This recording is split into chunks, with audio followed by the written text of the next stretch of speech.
Pour yourself a fresh cup of awakening with Coffee with Wally, the podcast that brews enlightening discussions with a grind of the past and future.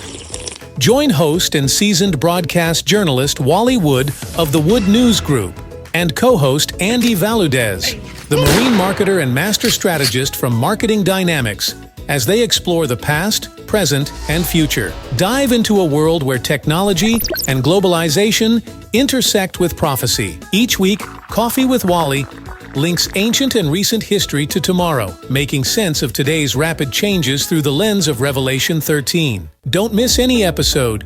Visit coffeewithwally.com and subscribe for your weekly espresso of insight. Coffee with Wally, a fresh cup of awakening, awaits you. Coffee with Wally, where understanding our times becomes clear over caffeine.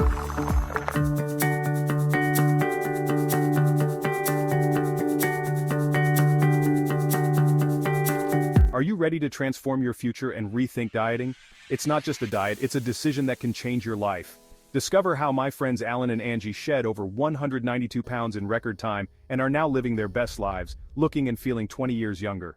After tipping the scales at 304 pounds in 2017, Alan made a life-changing decision. In just 260 days, he lost an incredible 129 pounds, conquering his battle with obesity. Now Alan is on a mission to help others break free from the weight that holds them back and unlock their true potential.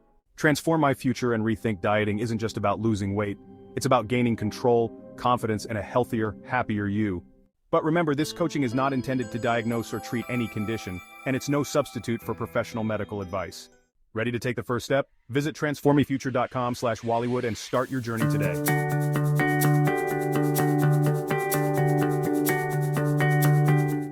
Hello, my name is Andy Valudes. I'm your co-host with Coffee with Wally, and this is our first inaugural video interviews that we're going to be starting, a web extra, if you will, here with my host, Wally. We're back. How you doing, Wally?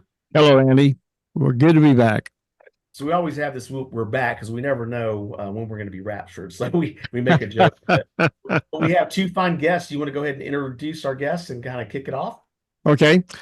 We have our very first sponsor with Alan and Angie Thomas. They have the transformmyfuture.com website, and it's on the surface, it's weight loss, but it's not what you think it is. It's a wholly different approach. I'm going to introduce Alan and Angie now and let them tell their story, how they got started in this. First of all, Alan, how long ago did you all decide to do something about your weight? Tell us about what you weighed and how you made the decision to go into this particular phase of your life. Sure. No, well, the way. Thank you for having us here, both y'all. We're glad to be here with you, and thrilled to be a sponsor for your podcast and your what you're doing. But the way we found our way into it is we drifted just like anybody else, drifted out to the sea of obesity, and I was the worst culprit. I stepped on the scale on March 2nd of 2017 and saw a number that I never thought I would see. At age 55, I saw the number 3 at the beginning of my scale, and now if it said 299.99999, it would have done a thing. But that 3 was really a big deal to me. 304, and standing there, I had been in the senior insurance business where I dealt with senior citizens, people that are 65 and older, predominantly. And standing there, it was almost like God kind of opened my eyes to something that I'd never really thought about. And after having trained dozens and dozens of agents and been in literally thousands of homes, and Angie been in many of those homes too. She worked with me, and I realized I'd never met a man. I was 55 years old, but I never met a man that was 65 years old that weighed more than 100 pounds overweight. Now they're out there. We call those unicorns, by the way, because they're very rare. and so, but I realized I'd never met one. And what it meant to me at that moment was, and this all happened in a blink of an eye. I can remember it like it was yesterday, even though it's been about 7.5 years ago, was that number one, the woman that was in the bedroom next to that room I was standing in my bathroom, on that bathroom scale in the dark, it was early in the morning, that she would likely be calling me her first husband. It was very, very. I had a very high probability of being called her first husband, not because she was running around looking for a better replacement. I'm sure they're out there, but because I couldn't put down the fork, Yeah. because I refused to do it. And then I started thinking about our children, and we have, our youngest was 15, and we a youngest of 4, thinking about somebody else walking her down the aisle, somebody else being the granddad to the grandchildren we hadn't had, and all these things that God had planned for our life that I was going to be taking out with my fork and spoon. And Wow. so, like you do in any disaster, I mean, if you're a red-blooded American, and you're really anywhere in the world for that matter nowadays, if you see a disaster, if one of your neighbors has a plane fly in their house, blow up their house, the first thing you do, you're going to dial 911. The second thing you're going to do is you're going to go try to see if you can save anybody and help them. And the third thing you can do is what I did, what anybody does in a disaster. I grabbed my cell phone and I took a picture of 304. This is the number on the scale. I took a picture of that, and I don't know why I did. It was just the presence of the moment. And by the way, on our Transform My Future site, that is the number on the scale taken that morning. That is a real picture that was taken on March 2nd, 2017. And I began, for the thousandth time. I struggled with obesity for years, and I've been on, you name the diet, I've been on it. I could write a book on them. I could tell you, even though I have no official training, I'd done that for years. But I knew it was not, it wasn't my lack of knowledge. Right. And I knew that it was a bigger thing. This was bigger than just my health. I mean, health is important. Don't get me wrong. But any person with an ounce of common sense knows that carrying an extra 50 or 100 or 200 pounds is a huge health problem. It was Lifestyle. about, it was about all those things and so I began, and then very, very short time of that, providentially, God laid this out way ahead. About 3 weeks before that, Angie and I had decided to sign up for a business coaching training with Nick Unsworth with Life on Fire, and it was a week-long process, morning that you did for, we did it for our business, for our insurance business. And I didn't realize I got a free coaching session that week every morning, 10 minutes. And it was a Korean pastor by the name of Yo Kim. He happened to be a coach with Nick at the time. And Yo has become a friend since then. But it was interesting. He was a great listener. And he said, third day on those little short 10-minute sessions of the week-long training, he said, so what do you think is holding you back in your business? Now, this was March 15th, 2017. And he said, what do you think is holding you back in business? I said, well, that's easy. It's my weight. And now we weren't on a Zoom call like we're doing now. Back then, you actually talked on telephone. Yeah. And so Right. so he was in San Diego, and he said, well, how much do you weigh? I said, well, I'm 299. I think it was 298 or 299 that morning. And he said, and I said, but I was 304 the other day. And I said, but I just, I got to get this weight off. And he said, well, do you know what to do? I said, of course I know what to do. Any person with an ounce of common sense knows how to lose weight. Okay. And he says, well, why don't you do it? And I said, Yo, I just can't seem to stick to it. And he said, and I'm a verbal processor, as Angie well knows. Angie's the greatest listener that's known to mankind. I've been doing it for 38 years. And so I process things verbally. So he started in this very short period of time we processed this verbally. And he said to me, he said, well, what would you do if you could figure out a way to stick to do it? And I started thinking, and we've been watching Biggest Loser on, remember the show where Yeah. they yell and scream at everybody and all this, but they way in front of the whole world. And I said, if I were on Biggest Loser, I'm positive I could get the weight off. And he said, well, it's pretty unlikely you're going to get cast on Biggest Loser. They've probably got a line of 100,000 people waiting to get on that show.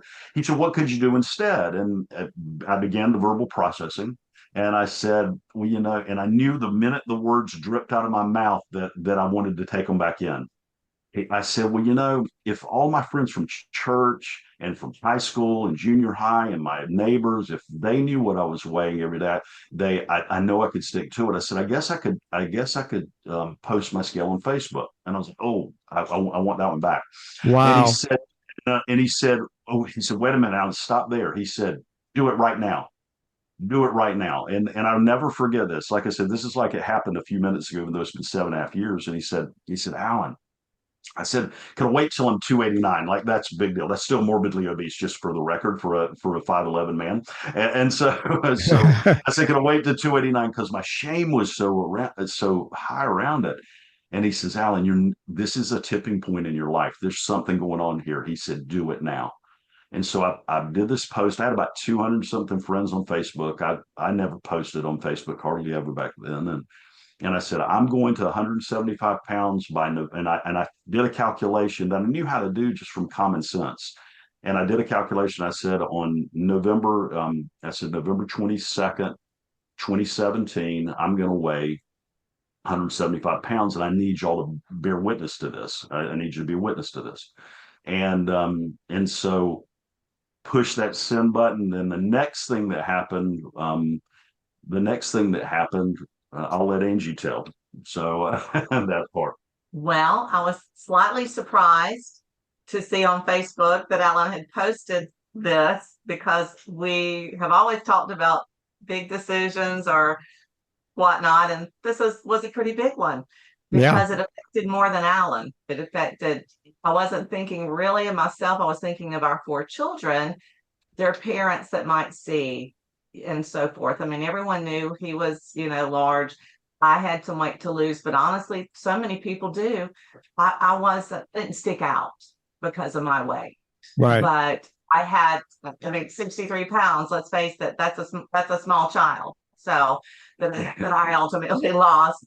So I was frazzled, because I was like, oh my gosh, what have you done? I mean, this is standing 3 feet from where we're sitting right now and saying this stuff to me. And I was like, what? It's not happy. And my response to her was you're not happy right now, but you're gonna be very pleased in November. Yes. And of course I was really, and I knew that I would. I mean, we always went on the weight loss plans together and all of that. I always, was preparing the right foods and doing all those things for whatever. Not sticking to it but together. Not sticking it to it together was the problem. So here we are. It's posted. Just a few days later, you know what happened? I posted too. Well, what was interesting about that?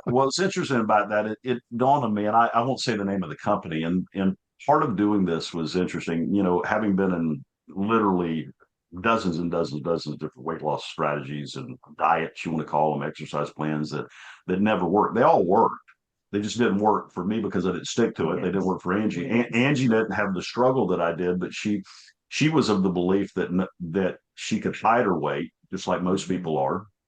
We get in this belief mechanism that we can hide it. And being an insurance agent for many years, I could work at a state fair and guess people's weight. I mean, it's not that hard. And she said, I asked her a few days later, because we were getting a lot of attention. A lot of men were joining me and some ladies were joining. I said, do you want to be the first? I said, do you want to join me in this journey? And she said, yeah, but I don't even tell my doctor what I weigh. She wouldn't wait for a doctor or nurse. She literally.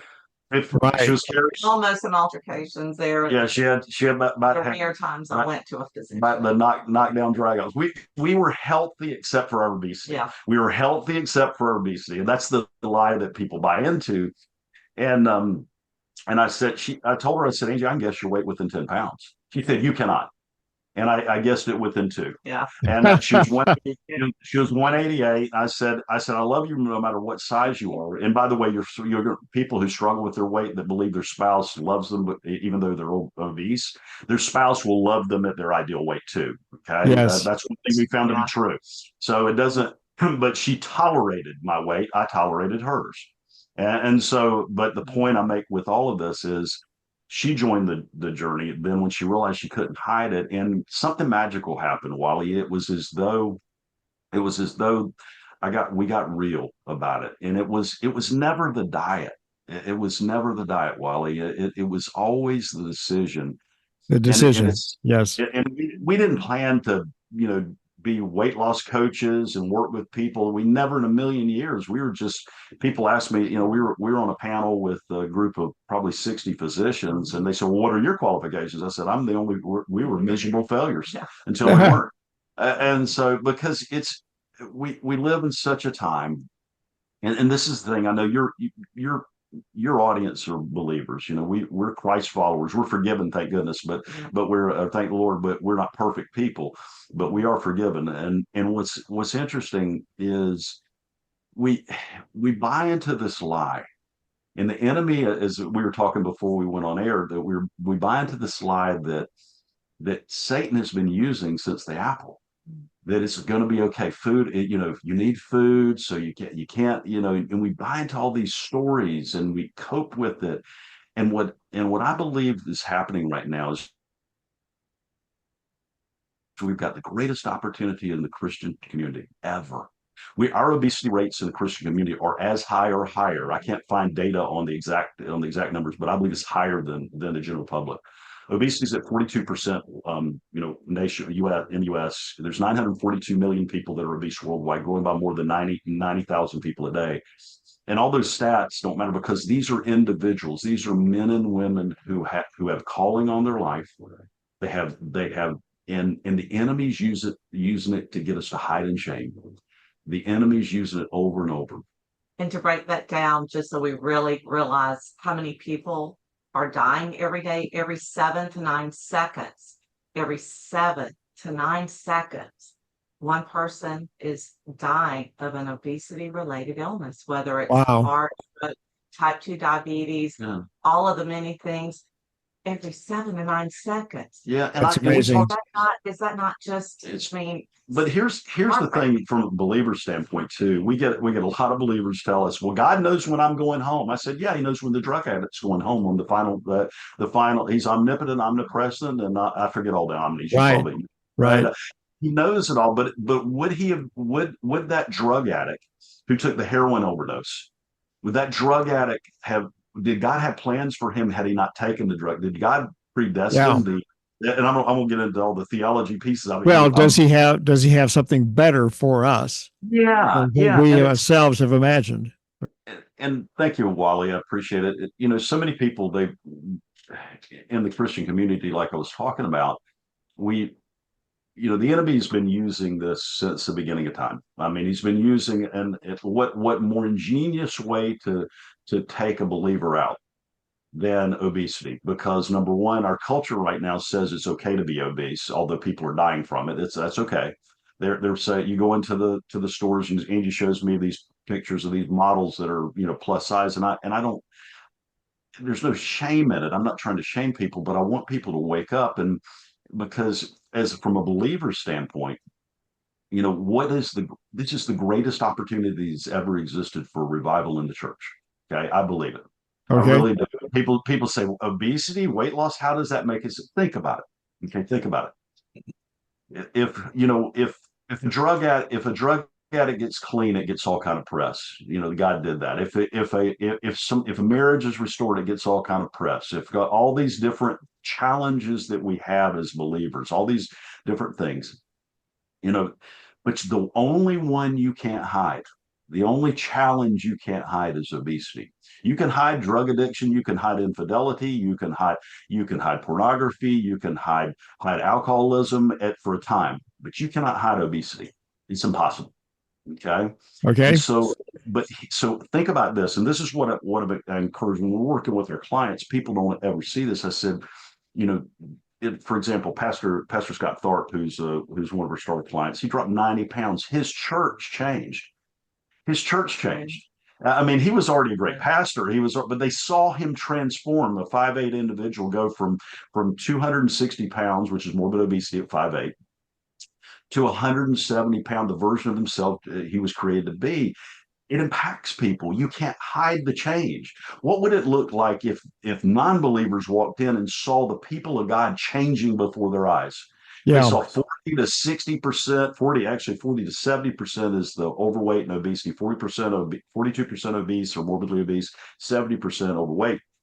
They saw that version, and I believe in the Christian church is even higher because it's so watered down. But what would it look like for the non-believer to see people living out their faith, to see them living out what this thing called self-control, because it takes self-control. Yes. For us, I mean, we don't teach our clients a diet. In fact, we refuse to give them a diet. Do they have to change what they eat? Of course they do. It's common sense. Do they have to exercise? Well, one of our clients blew our mind away on that. I mean, he's down 100 and was he down 175 pounds this morning? He walks with a walker, has fused vertebrae. It was harder for him. We want Right. people to be healthy. We want all that, but there's always a way for the committed, and there's always an excuse for those that are not. Yeah. And I want you to think about this. And we talked about this previously when we got to know each other a little. You walk in almost any church in America, second year, and if you've got alcohol in your breath, you're not drunk. You've got alcohol in your breath, and you're in leadership. If the other leaders get a whiff of that alcohol, you're being put in a 12-step program. You're being taken out of leadership, and you're being everything changes for you because of that alcohol. Ostracized. Now I'm not saying that they're completely wrong. Okay. Right. But if you're in leadership, if you're standing behind the pulpit, or you're a deacon, or you're just a leader, not just a leader, we're all called to be disciple makers. If you're in a leadership role and you're morbidly obese and you have 3 plates of whatever food they're serving, usually fried chicken, because that's God's food, fried chicken, biscuits, fixins, gravy, the works. Yeah. The only question you'll be asked by other leaders is, what would you like for dessert? And it's hypocrisy at its highest. And so if we would call it out, and I'm not saying to shame people, shaming will never work. You lead. It's just like we do with our children. I didn't want my children to smoke like my dad did. Yeah. So Angie and I chose not to smoke. I will guarantee you that our children would be tobacco users if Angie and I chose to smoke. Because as I have 2 older brothers, there's 3 of us. My oldest brother, who was 12 years older than me, he was a smoker, had to quit because Dad was a smoker. My other brother and I watched our dad quit smoking, so we ended up not smoking. We saw his leadership in the home. We saw that. What if our family saw us in our communities, saw these people of God getting in better shape? What if we saw them living out this, cherishing this, the greatest physical gift that God gives us is these beating hearts. I mean, we talk about, as believers, we're against abortion, but we're aborting our own lives with a knife and fork. I mean, I don't think I've ever said that out loud. There you go. There you go. Yeah. We are, and it breaks our hearts because when we see people get it, we see them get it. It's not just their health that improves; their lives come alive. Yes. Jesus in John 10:10, he promised life abundantly. Okay. Yes. And if you're struggling with obesity, you're not going to get the abundant life. Well, that would probably be debatable on the part of those who've used that as a verse to justify their obesity. I'm living abundantly, and they pat their tummies. So Ezekiel 16 calls that out though as a sin. yes. Gluttony as a sin. Now to nail down this point further, Angie, in our previous program, you threw out some statistics that I'd like for this audience to hear. Do you recall what those statistics were having to do with the death? Absolutely. It's on our mind 24/7 because it's such a tragedy that it's a crisis. Every 7 to 9 seconds, which is a flash, yes, someone is dying of an obesity, overweight issue. That can be type 2 diabetes, that can be stroke, heart, all the many things that overweight, yes, leading to morbid obesity. Wherever you are, you don't have to be 80 pounds overweight to have a stroke or heart attack. That's true. We have come, people have come into our world that weren't what you would say large, by most standards, only maybe 40 pounds overweight, and actually died before they made the decision to get their weight under control. Yeah. They left family, and they didn't want to leave their family. Had they known, I have a feeling they would have made a better choice, a different choice. We always 7 to 9 seconds. The greatest side of the lie the enemy tells us is it's a little bit like Popeye from our childhood. Popeye the Sailorman cartoon is Wimpy. Wimpy had the greatest story of anybody. He was coping himself. He said, "I will gladly pay you Tuesday for a hamburger today." That was his line. I will gladly pay you Tuesday. I believe Jesus declared all food good, just to be clear. So we don't think there's bad food. but I know there's some better than others. But that's what we do with obesity. We're going to have this one more bite, and we're gonna pay for it down the road. This is the greatest, and this is another point we want to get across to people.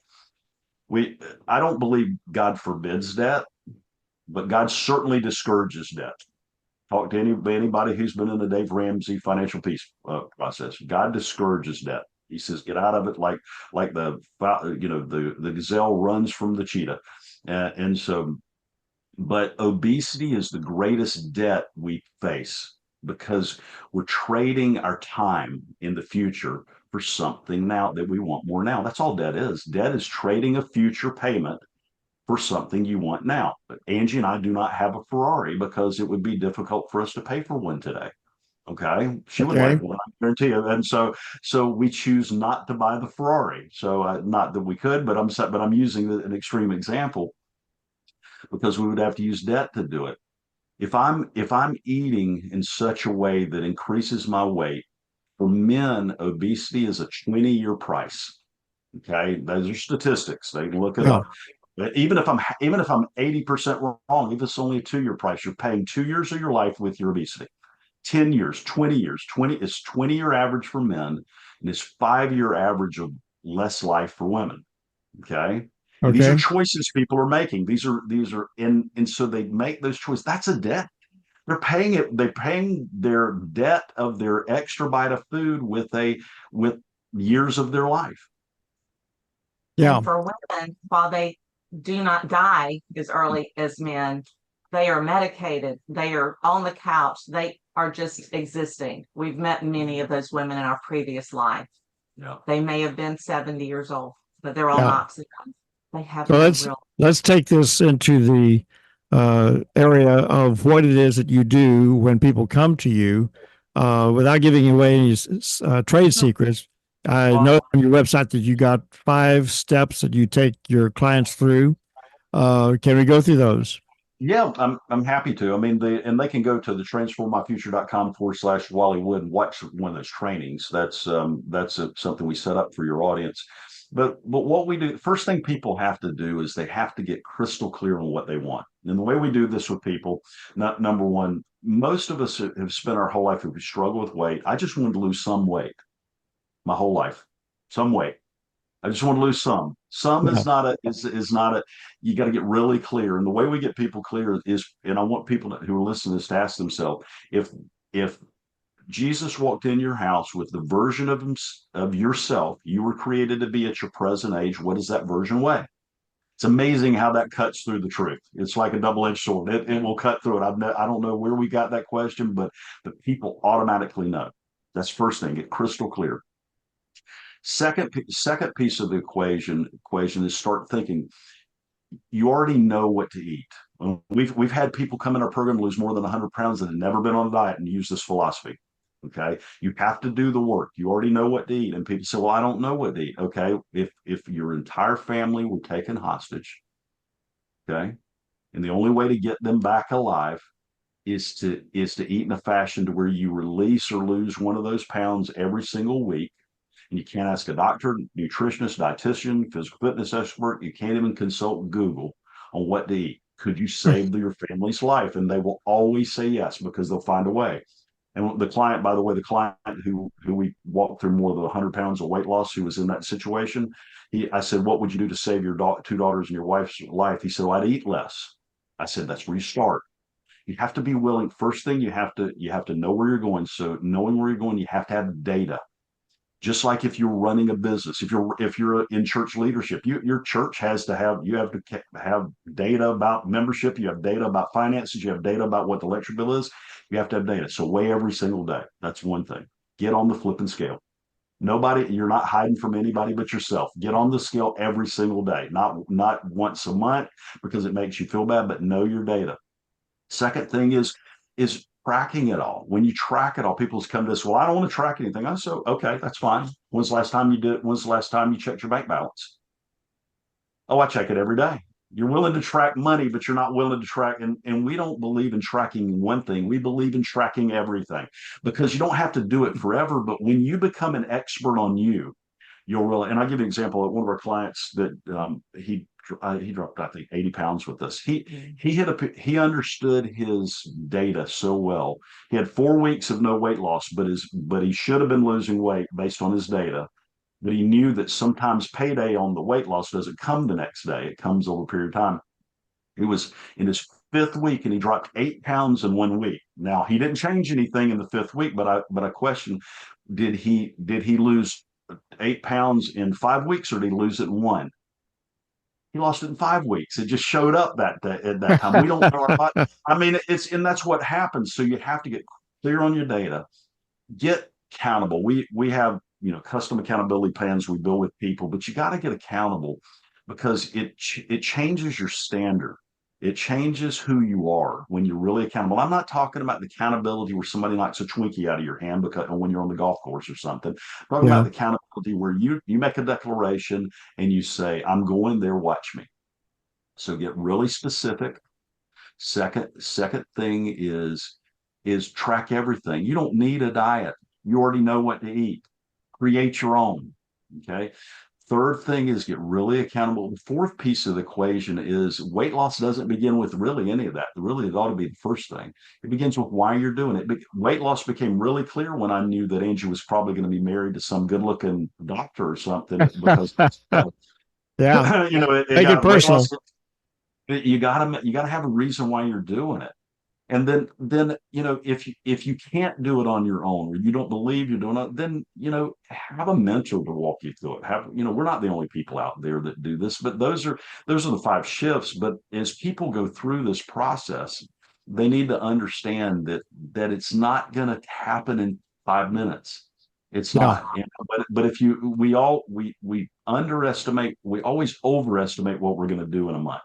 Yeah. Everybody else. You're reminding me of something that the Apostle Paul said, be circumspect. Be circumspect. Now, that's an ancient word that we have no connection with, but to interpret it, he said, pay attention to yourself. Yeah. Pay attention to how you are, who you are, what you do, what you say, how you do it. Be circumspect. And that is given as a secret in walking the victorious Christian life. Yeah. We've been told we're victors. I've made you more than a conqueror. Well, what does that mean to be more than a conqueror? Well, consider the Romans. When they conquered a nation, they brought that nation as captives through the streets of Rome, and the victor led the crowd. Okay? When you're more than a conqueror, you're a ruler. So rule. And as you're saying, rule yourself. Yeah.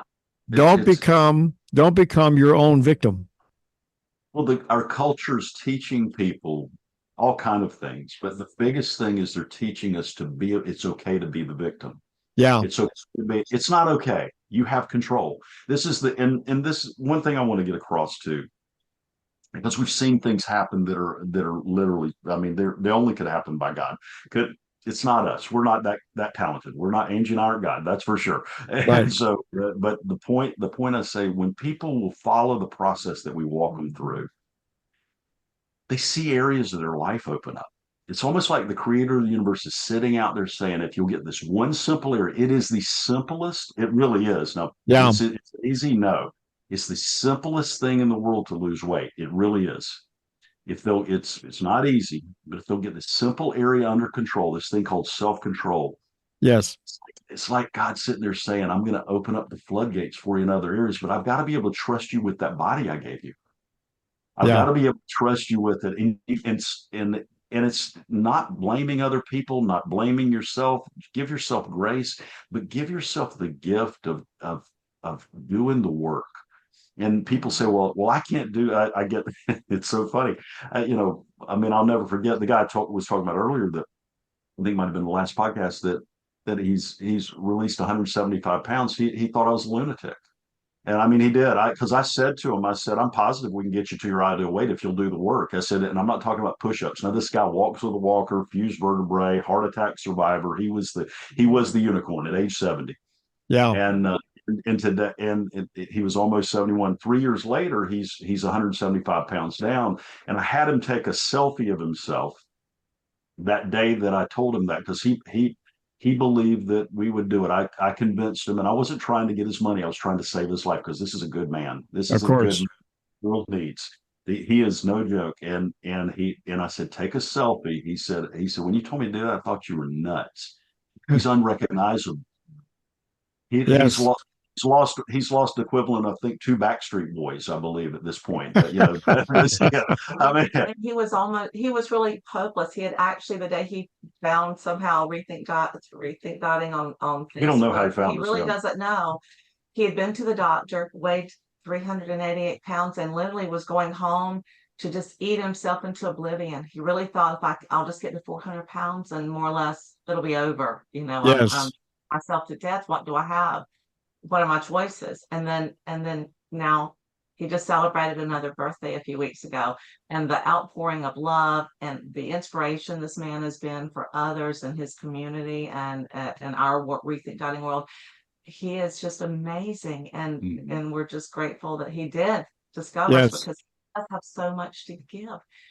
And he actually went back to work. I mean, because he was going to live longer, and he's But outlive helped. his money. He was a real estate agent for 40 years. And that's why Alan knew he could do this, because he had succeeded and lasted past the 1 year mark, much less 40 years in real estate, as you know, not many do. But he's helped younger agents. He had so much knowledge, and Yeah, it's you just probably one of the greatest areas. Probably one of the greatest areas of deception is in the fact that we commit suicide in denial.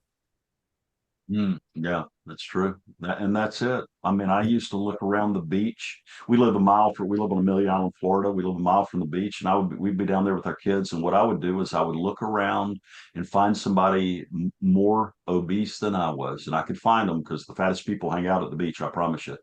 And I would look around and I would see those people to make myself feel okay about it. Yeah. At least I'm not like them. Yeah. Yeah, but I was, but then it started running. There were less and less people that were bigger than me. Yeah. And I knew, and see, I was on my way to 400 to 500 pounds. I do things in a big way. And so if I I'm obviously I went shot for the moon with Angie, and so I go big, and so You did go big. not that terms, but the point I'm meaning is that I was on my way to that, and so many people are. But the one thing I'll say, and I know we've got to wrap up, but is, if I want people to just get this, to be hopeful, to be encouraged, be hopeful. There is a way out. I don't care what your situation is. That's all past tense. Is that your first lesson with your new client? Is that particular element right there? It's the first thing we say to them out of the gate. The first thing we want people to do is get really clear on where they're going, just like they would when they were that clarity of vision. I mean, really smart guy said it, and a really smart guy wrote it down. Or smart God said it. He said, "Without a vision, the people perish." Yes. And so we get them locked in on vision day one, and people and it's really, I know one of our clients who started with us in February, that's down, what's Dave, down 130 pounds now since February. He began to cry. This is a tough guy. He's not when he started thinking about what it's going to be like. It was so funny, because he said he wanted to be 210, but I knew that wasn't. But he said it would be okay if I lowered it to 185. But yeah, I mean, he's now down 130 pounds, and he's going Wow. there. Wow. But it was so foreign to him to think of what he really, really wanted, that he got emotional about it. It was, it was just really interesting. We don't give ourselves permission. Yeah, you stop and realize we're surrounded by a world that does not encourage us to have vision. When you stop and think about it, the world wants us to become part of that narrative and where it's taking us. And it takes a personal approach by a counselor like yourselves to refocus people back on their own value. We're not used to thinking in terms of our own personal value. And God did. That's why he came to earth to become a man, because our value exceeded even our need at the time. It painted the way for the need for him to come because of our value. Being made in his image and after his likeness, we came with divine value. And it takes someone who understands that to effectively coach people into saving their own lives and becoming something of value back into this world and into the kingdom. So I prize what you're doing, because it's not the cookie cutter approach that is normally put out there, and people feel defeated before they even get started. But you start out building hope in them. Well, it's interesting. You know, when this work found us, I mean, it found us. One of Right. our mentors for 20 years, Dan Miller, who Dan passed from pancreatic cancer earlier this year, but Dan was actually my first client. He didn't pay me to do it. He says, "How'd you get your weight off?" I said, "Do this, and this." He dropped 17 pounds in about 5 weeks. Now he wasn't obese. He was just had a little bit of weight. He said, "Man, you need to coach this." And I said, "That is the silliest thing I've ever heard. I don't want to tell people what to eat and what exercise to do." And so, providentially, about a month later, Angie and I get interviewed on a podcast similar to this, and they want to know about our weight loss story. We weren't promoting that. They just wanted to interview somebody that something impacted, and it came up. And this individual heard us on there, and he messaged me, he found me on Facebook, messaged me, and he said, "Would you mind jumping on a call with me?" I said, "I don't mind." I jumped on, and he was literally, he wasn't begging me, but it was pretty close to it. Will you please help me get this weight off? He was over 300 pounds, and I really didn't want to do it. I really didn't. I had this awful feeling in my gut. I said, "Gosh, I don't want to, take responsibility for this guy's weight." But I said yes to 3 sessions. I said, but I said, "I'm going to tell you this. I'm never going to tell you what to eat." This is what we say to every client now. Yes. Okay. I said, "I will never tell you what to eat. I will never tell you what exercises to do. Do you have to change what you eat? Of course you do. Do you have to exercise? Well, if you're healthy enough, it'd be great." I said, but that's not why you haven't lost weight. It's the other things. And that started the journey. And what was interesting for him is he got free. He realized that he was inside of a prison, and the door had always been unlocked. And all he had to do was push on it. And today, because of that journey, he's now stepped into all these things he wouldn't have stepped into before. One primarily be the work that he does with people on purpose and passion. He's got clients all over the world now, and he's become an author. He's done all these things because he finally realized that the weight wasn't the issue. I mean, it wasn't whether he ate broccoli for dinner. And did he lose a bunch of weight? Yeah, he did. But at the end of the day, it's the other things people miss. I've said this for years. All things are spiritual. Mm-hmm. And when you really stop and think about it, that's exactly where it starts. Mm-hmm. It starts in the spirit. And that's how God got your attention. As one pastor. I heard myself. Yeah. Huh? I heard myself when this guy was on the phone with me. That's what I did. I heard me. Yes. I heard the agony that I was in prior to losing the weight. As one former pastor of mine used to say, God is so smart, he'll put an idea in your head and make you think you thought of it. Yeah, that's it. Yeah, I can assure you. It wasn't what I'd have picked. Yeah. And that's exactly what you're doing. And that's the nature of your ministry. You're putting ideas into people's heads and making them think that it's a good idea. I think I'll do it, without even realizing that it's God at work within them, both to will and to do his good pleasure for them. And that's what impresses me about your work and the way you do it. And how interesting would it be if the trajectory of obesity is growing by more than 90,000 people a day. Okay. Wow. The estimate that 90,000 people a day worldwide are becoming obese. That's after you take out all the people that died the day before too. Yeah. And so those are the estimates. what would it be? How interesting would it be if the Christian church, the people of God, okay, were to change that trajectory without a diet or exercise plan? Wouldn't that be kind of interesting? Absolutely. Yes. That's sort of how God does things. He does things counterintuitive. And that's what the mission that we're on. That's our mission, because we believe God is going to change the trajectory of obesity through rethink dieting. Not us, Right. through the changing of the thing between your ears, that brain. Well, what you're also doing is that you are living out the context of the Great Commission. You're making disciples. You're even doing what Paul said, follow me as I follow Christ. Let my example lead you to a better life.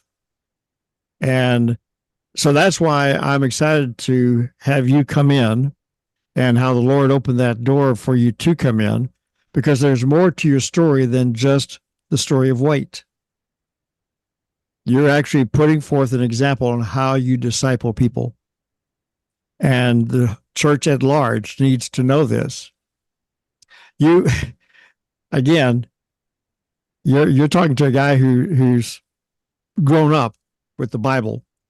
And I'm reminded of Jesus picnicking with the sinners, the prostitutes, the pimps of his day, and how they all wanted to keep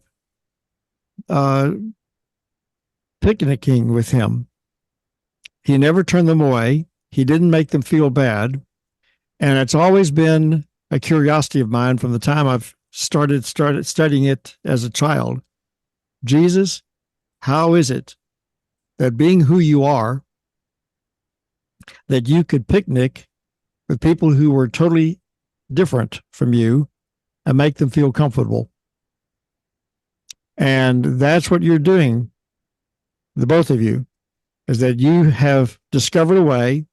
Even if you didn't discover it, it came into you by way of the Lord, on how to associate yourself with people who are already down on themselves and have very little of no hope at all. And you're discipling them just like Jesus did in his picnics. And that's impressive.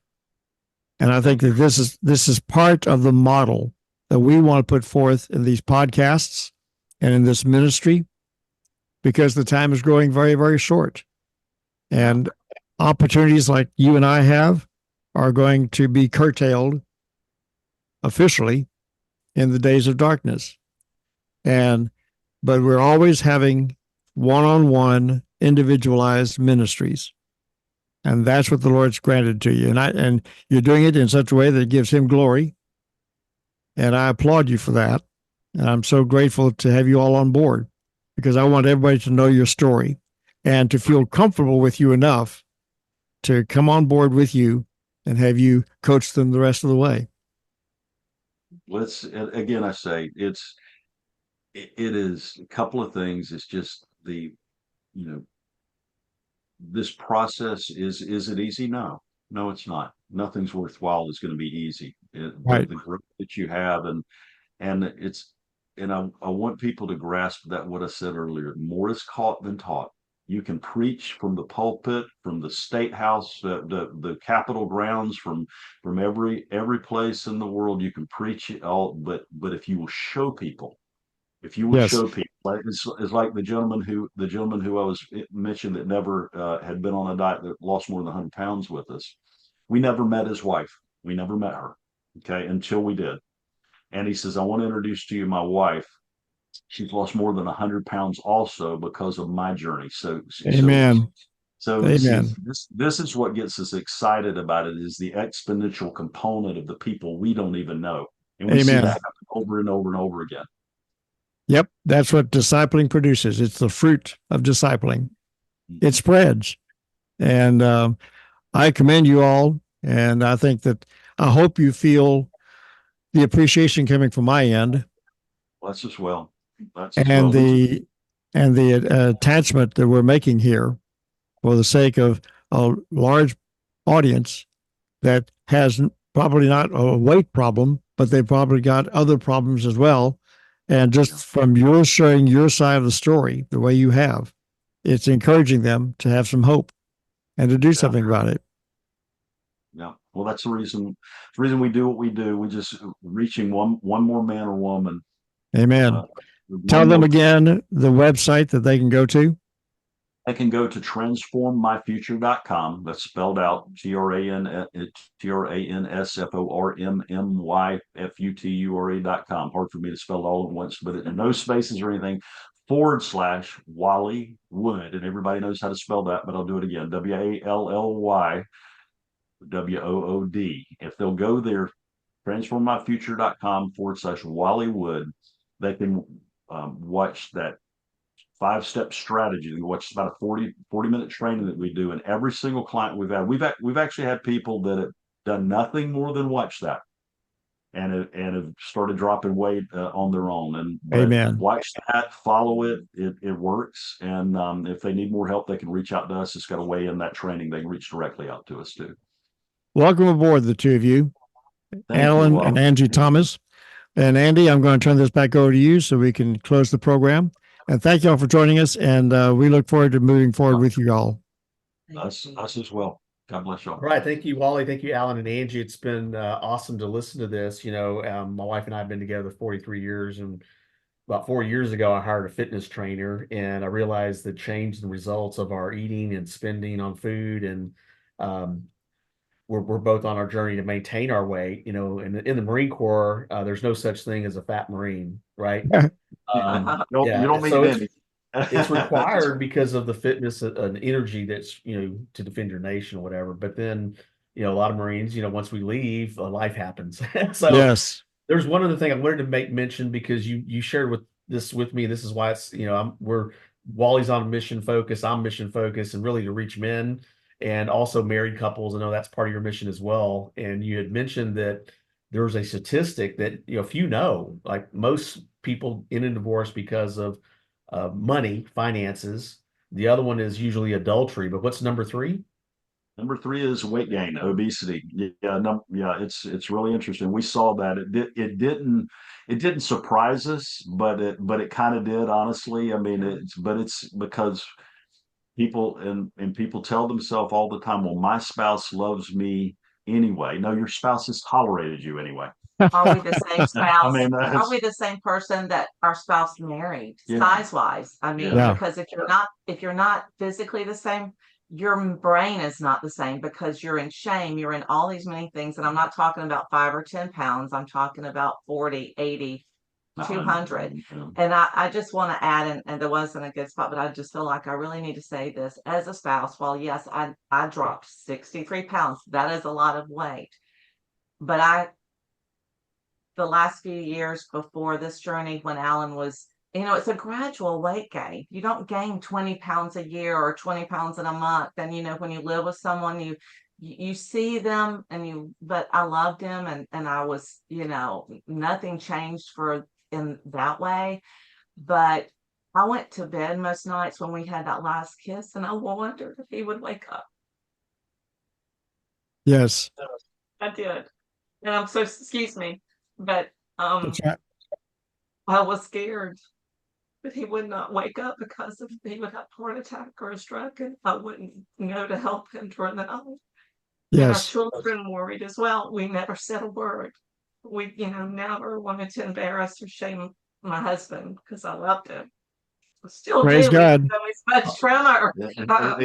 Yeah, go figure. She didn't mind me. She didn't mind me losing the weight. I go figure. She stayed with me even though I lost it. But it's so true.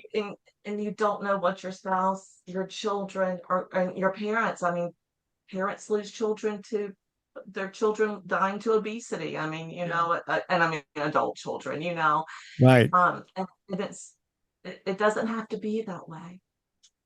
Well, praise the Lord. It's a little time to release the weight compared to how long it took to gain it. You might think, Yes. oh, it's going to take me a year or two if I'm, 100, 200 pounds.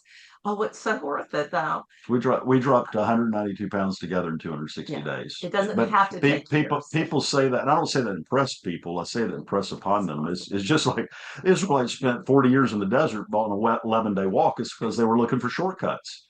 I was obese or overweight for 35 years because I was looking for a shortcut, and there was no shortcut. However, the way to get out of it was 260-day journey that I took 35 years to go on.